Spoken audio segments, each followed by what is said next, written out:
نحمده ونصلي على رسوله الكريم اما بعد فاعوذ بالله من الشيطان الرجيم بسم الله الرحمن الرحيم عن انس رضي الله تعالى عنه قال قال رسول الله صلى الله عليه وسلم تسحروا فإن في السحور بركة او كما قال عليه الصلاة والسلام۔ حضرت انس رضی اللہ تعالی عنہ سے روایت ہے کہ رسول کریم صلی اللہ علیہ وآلہ وسلم نے فرمایا، سحری کھاؤ کیونکہ سحری کھانے میں برکت ہے۔ سحری لغت میں اس کھانے کو کہتے ہیں جو صبح کے قریب کھایا جائے، اور شریعت میں مسلمان روزہ رکھنے کے لیے فجر سے پہلے جو بھی کچھ کھاتے پیتے ہیں اس کو سحری کہتے ہیں۔ آج کل کچھ مسلمان کتاب و سنت کی تعلیمات سے ناواقف ہیں، جس کی وجہ سے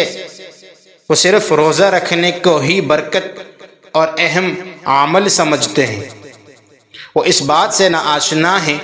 کہ سحری کھانا بھی ایک مسنون اور خیر و برکت والا عمل ہے۔ اسی بنا پر کچھ لوگ بغیر سحری کے روزہ رکھ لیتے ہیں اور پھر فخر سے سینہ تان کر کہتے ہیں کہ آج ہم نے بنا سحری کے روزہ رکھا ہے۔ بعض لوگ تو آدھی رات میں ہی سونے سے پہلے کھا لیتے ہیں اور اسی پر پھر وہ سحری کا اطلاق کر دیتے ہیں، اور بعض لوگ طلوع فجر سے پہلے سحری کرتے بھی ہیں تو سنت اور اچھے کام سمجھ کر نہیں بلکہ صرف اس لیے کرتے ہیں تاکہ ہمیں دن میں بھوک و پیاس کم محسوس ہو۔ حالانکہ سحری بھی شرعاً ایک ایسا عمل ہے جو نہایت مہتم بشان اور فضائل و برکتوں کا حامل ہے۔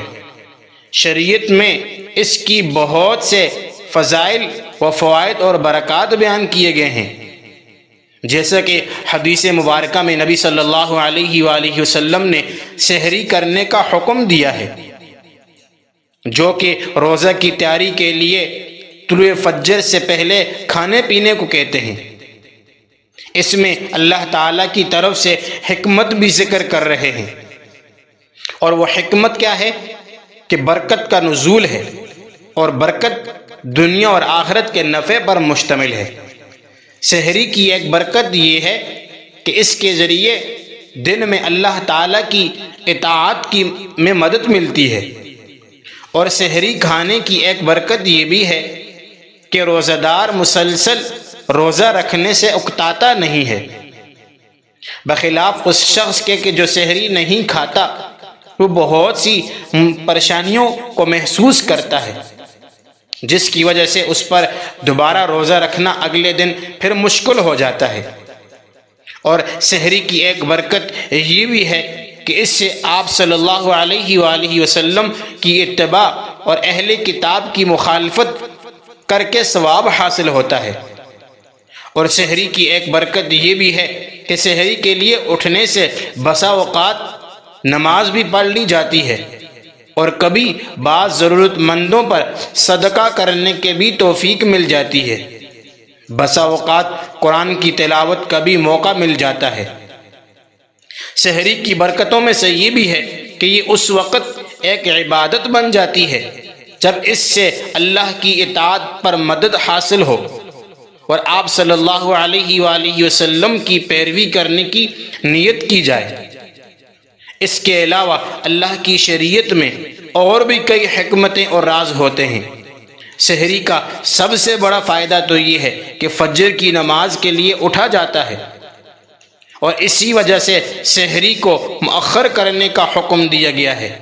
تاکہ اس کے بعد سویا نہ جائے۔